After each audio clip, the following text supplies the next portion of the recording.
പാലക്കാടിന് എന്തെങ്കിലും വികസനം സംഭവിച്ചിട്ടുണ്ടെങ്കിൽ, ഇവിടെ നടത്തിയിട്ടുണ്ടെങ്കിൽ അത് മുനിസിപ്പാലിറ്റിയുടെ മിടുക്കാണ്. റോഡ് പോലും കുഴിയുള്ളതുണ്ടാവില്ല. എന്നുപോലെ പുതിയ ബിൽഡിങ്ങുകൾ എല്ലാം ഭംഗിയായിട്ട് വരുന്നുണ്ട്. അവിടെ ഒരു സ്റ്റേഡിയം കിടക്കുന്നുണ്ട് വിക്ടോറിയ കോളേജിന്റെ അടുത്ത്. ഈ 10-15 കൊല്ലങ്ങളെ അതിൽ ഒരുപാട് അഴിമതികൾ. സ്റ്റാൻഡ് ഭംഗിയായിക്കൊണ്ടിരിക്കുന്നുണ്ട്. ഇപ്പൊ കണ്ണ് തുറന്ന് കാണാൻ പറ്റും. ഇതൊക്കെ അവിടെ നിൽക്കട്ടെ. ഞാൻ വേറെ കാര്യം ചോദിക്കട്ടെ. ഈ കോൺഗ്രസിന്റെ വക്താവ് പറഞ്ഞു മതേതര മുന്നണി, എന്നിട്ട് ക്രിസ്ത്യൻ ടീമുകൾ BJPയോട് അടുക്കണതിന് ഭയങ്കര ബുദ്ധിമുട്ട് പറയുന്നുണ്ട് അദ്ദേഹം. ഒരു ബുദ്ധിമുട്ട് വേണ്ട, നിങ്ങൾ പെയ്ഡ് ആയിട്ട് ഇപ്പൊ നടത്തും ഒരു അക്രമം. എവിടെ? ഉത്തരേന്ത്യയില് ഹനുമാൻ സേന, ആ സേന എന്ന് പറഞ്ഞിട്ട് കോൺഗ്രസ് ആയിട്ട് കൂട്ടമുള്ള പല ടീമുകളുണ്ട്. BJPയുടെ ബന്ധമില്ല.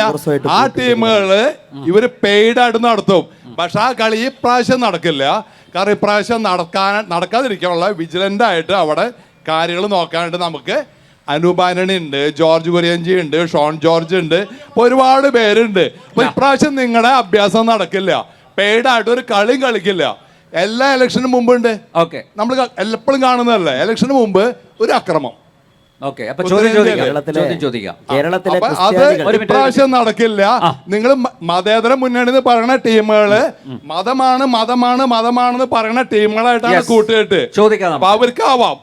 നമ്മൾ മാന്യമായിട്ടുള്ള ക്രിസ്ത്യൻസ്, വിവരമുള്ള ക്രിസ്ത്യൻസ്, നിഷ്പക്ഷമായിട്ട് ചിന്തിക്കുന്ന ക്രിസ്ത്യൻസ് വികസനത്തിന്റെ ഒപ്പം നിൽക്കുള്ളൂ. അത് മോദിജിയുടെ ഒപ്പം തന്നെയാണ്. ഒരു കൺട്രീസ് ആവണ്ട, ഡെവലപ്ഡ് കൺട്രിയാണ് ആവാനായിട്ട് ഇനി വർഷങ്ങളും മതി. ഇപ്പൊ എക്സ്പോർട്ടിംഗ് ആയിട്ടുണ്ട് നമ്മള്. ഏത് എല്ലാ എക്സ്പോർട്ടിംഗ് ആയിട്ട് മറ്റുള്ള മിസൈൽ